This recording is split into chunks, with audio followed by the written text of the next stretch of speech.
कबीरदास जी का एक बहुत फेमस दोहा है, सभी ने सुना होगा, मैं दोबारा दोहराती हूँ। निंदक नियरे राखिए आंगन कुटी छवाए, बिन पानी साबुन बिना शीतल होए स्वभाव। तो आपका निंदक हमेशा आपका दुश्मन नहीं है, वो आपका दोस्त है, आपको इम्प्रूव करता है। इसी से जुड़ी एक कहानी मैं आपको सुनाती हूँ। एक बहुत फेमस राजा थे। वो राजा बहुत अच्छे से अपनी प्रजा की देखभाल करते थे।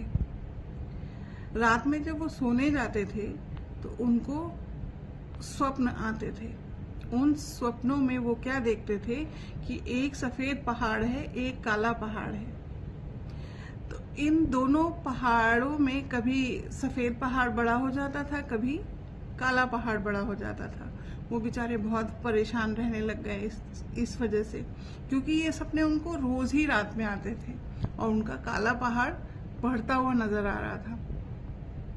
तो इसी का सॉल्यूशन लेने के लिए वो अपने राजगुरु के पास गए। राजगुरु से बोले कि गुरुजी, मैं बहुत परेशान हूँ, रात में मैं सोता हूँ तो मुझे इस तरीके से सपने आते हैं और उन सपनों में मैं एक काला पहाड़ और एक सफेद पहाड़ देखता हूँ और मेरा काला पहाड़ बड़ा होता हुआ दिखाई दे रहा है। तो गुरुजी ने कहा, अच्छा, मैं आपको इसका एक सॉल्यूशन बताता हूँ, आप वो करिएगा बिना किसी को बताए। तो राजा ने कहा, ठीक है, मैं करूँगा, मुझे तो सॉल्यूशन चाहिए।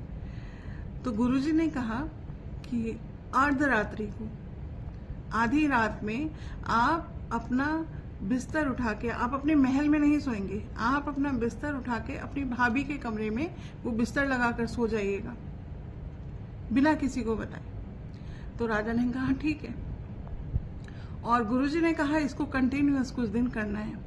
तो राजा रोज रात में जब सब सो जाते थे, आधी रात में अपना बिस्तर उठा के अपनी भाभी के महल में अपना बिस्तर लगाता था और वहीं पर सो जाता था।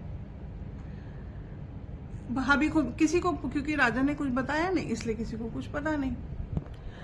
अब राजा को फिर भी वो सपने आते रहे, लेकिन अब क्या हो रहा था कि राजा के जो काला पहाड़ था वो छोटा होता हुआ नजर आ रहा था, लेकिन सपने आने बंद नहीं हुए।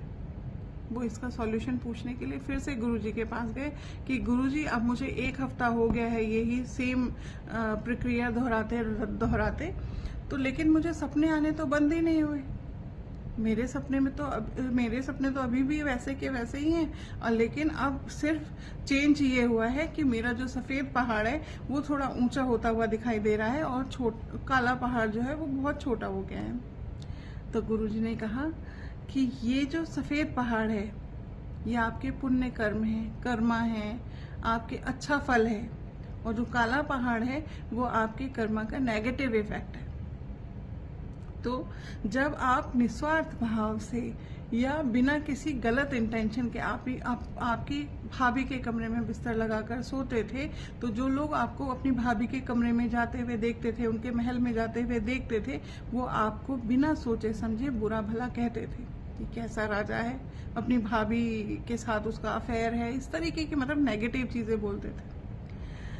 तो उनके बोलने से, जो बिना सोचे समझे राजा की बुराई कर रहे थे, जो निंदक थे राजा के, उनकी वजह से राजा के पुण्य फल बढ़ने लग गए।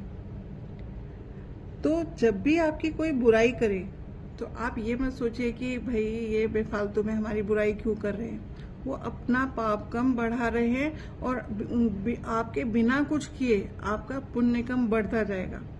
बहुत बार बहुत लोग कहते हैं कि अरे यार, वो इतना कुटिल इंसान है, बहुत बुरा इंसान है, फिर भी ईश्वर हमेशा उसी की क्यों सुनते हैं, ईश्वर उसको इतने धन धान्य और सुख संपदा क्यों दे के रखे हैं।